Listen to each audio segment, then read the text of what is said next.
Hi everyone, I am Shashiraj Singh. Welcome to my new blog. आज अपने इस ब्लॉग में मैं आपको बताऊंगा अभी जो एस ग्रुप की जो अपकमिंग प्रॉपर्टी है सेक्टर 22D में फाइनली उसका रेरा आ गया। सारी डिटेलिंग जो है वो डेवलपर कहीं ना कहीं धीरे धीरे रिवील कर रहा है मार्केट्स में। मुझे एक चीज़ की एश्योरेंस है कि ये जो प्रोडक्ट होगा एस ग्रुप का यमुना एक्सप्रेसवे की बेल्ट में एक लैंडमार्क प्रॉपर्टी होगी। इस टाइप का जो थीम जो आज करेंट 2024 के प्लानिंग के अकॉर्डिंग जो भी ये थीम लेकर आएंगे, इस थीम की प्रॉपर्टी अभी तक आपने यमुना एक्सप्रेसवे पर देखी नहीं होगी।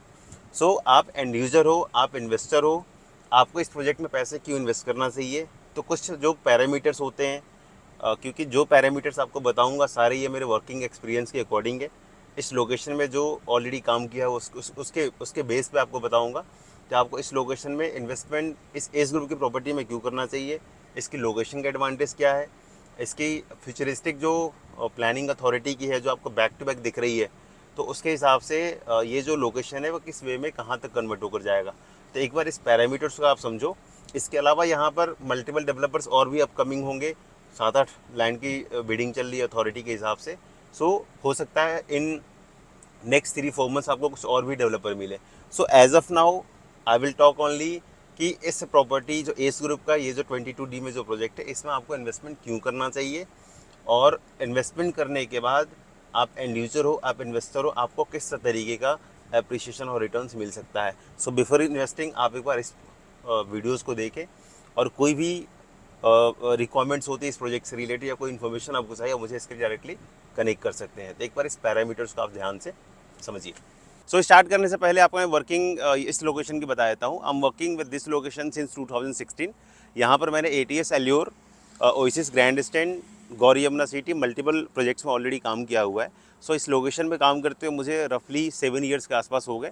सो एक अच्छा जो ट्रैक रिकॉर्ड एक लोकेशन में काम करने का, जिस लोकेशन में मैंने काफ़ी लंबे समय से काम किया है, एक अच्छा आउटपुट मैं आपको दे सकता हूँ। क्योंकि इस लोकेशन पे तब का काम किया हुआ है जब इस लोकेशन पे विजिट्स करने बाई चांस से कोई कस्टमर आता था। So now we will talk about this point कि इस लोकेशन में इस ग्रुप पे इन्वेस्टमेंट क्यों करना चाहिए। तो मेन जो पॉइंट्स आपको मैं कवर कर देता हूँ। बिफोर इन्वेस्टिंग कोई भी बायर हो, चाहे किसी भी चैनल के थ्रू वो ले रहा हो, उनको कहीं ना कहीं ये पॉइंट्स माइंड में रखना चाहिए before investing at this project. So पहले मैं आपको बता दूं कि इसकी सबसे बड़ी यूएसपी एक डेवलपर का टैग।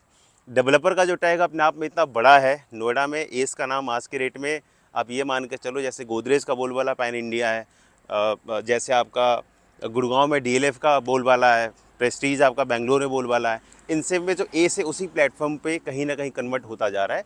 इसके पीछे डेवलपर के इंटेंशंस जो है वो कहीं ना कहीं दिखती है।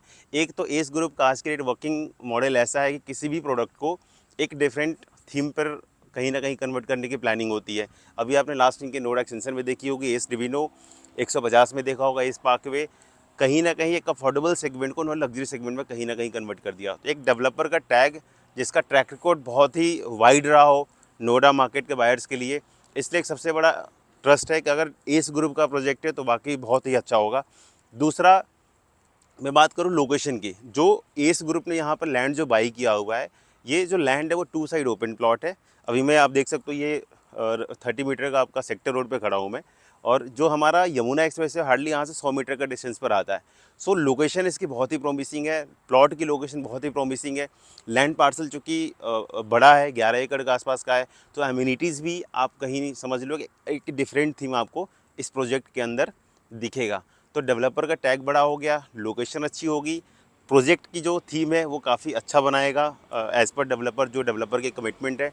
सो उसके हिसाब से ये प्रोडक्ट बहुत ऊपर कहीं ना कहीं कह सकते हैं कि इस पूरे यमुना एक्सप्रेस पर अगर आपने 8 से 10 बिल्डर की प्रॉपर्टी देखी होगी, तो उस 10 बिल्डर में से सबसे नंबर 1 की प्रॉपर्टी आपको एस ग्रुप के लगेगी अगर कंस्ट्रक्शन इसकी स्टार्ट होती है एज अकॉर्डिंग टू थीम। तीसरा, अगर मैं बात करूं तो एस ग्रुप यहाँ पर ये पहला डेवलपर होगा जो माई वन कंस्ट्रक्शन पे काम करेगा। अभी लास्ट जो भी प्रॉपर्टीज आप देख रहे हो पूरे यमुना एक्सप्रेस पर, सारी वो 2014-15 के प्लानिंग वाले हैं, और सारे वो एस ब्रिक्स या रेड ब्रिक्स की कंस्ट्रक्शन है। So this will be the first projects जो आपकी माई वन कंस्ट्रक्शन पर होगा। इसके बाद सबसे बड़ी वैल्यू आती है कि हम जिस लोकेशन पर काम कर रहे हैं, जिस लोकेशन में इन्वेस्टमेंट कर रहा हूँ, उस लोकेशन की मेन यूएसपी क्या है। सो अगर आप इस लोकेशन से जेवर एयरपोर्ट देखोगे, सबसे बड़ा जो हॉट डेस्टिनेशन होगा जेवर एयरपोर्ट होगा।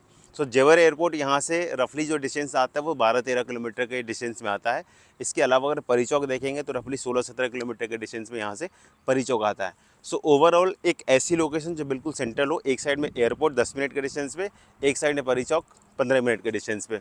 दूसरा, सेक्टर 22D की लोकेशन में ग्रेजुअली डेवलपर और भी एंटर करेंगे, बट ये लोकेशन अगले 5 सालों के अंदर में अच्छी खासी क्राउड वाली लोकेशन कहीं ना कहीं होगी, क्योंकि ATS के अंदर फैमिली होगी, ओएसिस के अंदर फैमिली होगी, इसके बाद प्लॉटेड डेवलपमेंट उसके अंदर फैमिली होगी, 22A के अंदर फिर कुछ फैमिली अच्छी खासी, मतलब ये जो पूरी बेल्ट है वो ग्रेजुअली 5 साल के अंदर अंदर कहीं ना कहीं आपको फील होती हुई दिखाई देंगी। इसके अलावा यमुना में जितने भी हॉट कमर्शियल एक्टिविटीज़ आप देखोगे, या जो भी अथॉरिटी की जो प्लानिंग है उसके हिसाब से आप देखोगे, सारे कमर्शियल एक्टिविटीज़ किसी भी सेक्टर्स की हो, आप 5 to 10 मिनट्स के अंदर कहीं भी जा सकते हैं। डिस्टेंस देखेंगे तो 5 to 6 किलोमीटर के रेंज में सारी कमर्शियल एक्टिविटीज़ आप एक्सेस कर सकते हो। जो चाई 5 के बाद जो टेक्जन वाली बेल्ट है, यहाँ से हार्डली 10 मिनट के अंदर कोई भी अगर IT वहाँ पर प्रपोज होता है, उस लोकेशन में आप 10 मिनट के अंदर जा सकते हो। सो ओवरऑल कंक्लूड करके बता दूँ तो this is the central location, जहाँ से आप किसी भी एरियाज़ को 10 से 15 मिनट के रेंज में ड्राइविंग डिस्टेंस में आप कहीं भी जा सकते हो। तो एक सेंट्रल लोकेशन, एक हॉट लोकेशन होगी जो सेक्टर 22D की होगी आने वाले फ्यूचर के हिसाब से। सो ओवरऑल ये कुछ पॉइंट्स थे। एक कंक्लूजन में यही देखो कि आपको इन्वेस्ट करने से पहले जो पॉइंट्स, जो पैरामीटर्स होते हैं, उसमें कहीं ना कहीं प्रॉपर्टी हर पैरामीटर्स पे फिट बैठता है। प्राइसिंग थोड़ा सा हो सकता है कि अभी ऑनगोइंग जितनी भी यहाँ की प्रॉपर्टीज है उसमें 7,000, 6,000, 6,500 एक रफली फिगर ये मिलता है। जो स्टक प्रॉपर्टी है वहाँ पर 4,500, 5,000, 4,000 ऐसे भी कुछ मिल जाते हैं। But neat and clean development अगर आप जाओगे, एक नई कंस्ट्रक्शन, नई प्लानिंग के अकॉर्डिंग 4 साल, 4.5 साल का ओरिजिन होगा पेमेंट्स करने का। So this is the best property you can select, जहाँ पर आपको एक रिटर्न और एक अच्छी क्वालिटी की जो एश्योरेंस है वो डेवलपर के साइड से 100% मिलेगी ही मिलेगी। सो ये कुछ पॉइंट्स थे जो आपको इन्वेस्ट करने से पहले ध्यान देना चाहिए।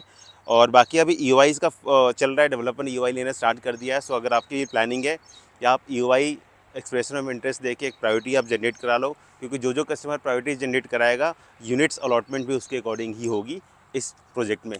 सो एक बार जैसे डेवलपर कुछ और भी जो इन्फॉर्मेशन अगर डिटेल में कुछ बताता है, तो अकॉर्डिंगली आपको ये सारी डिटेलिंग भी मैं कहीं ना कहीं आपको इस चैनल के थ्रू बता दूंगा। बाकी आप मुझे कनेक्ट कर सकते हैं अगर आपको भी इस प्रोजेक्ट के अंदर प्रायोरिटी जनरेट अपनी करानी है तो। सो सी यू नेक्स्ट ब्लॉग। थैंक्स।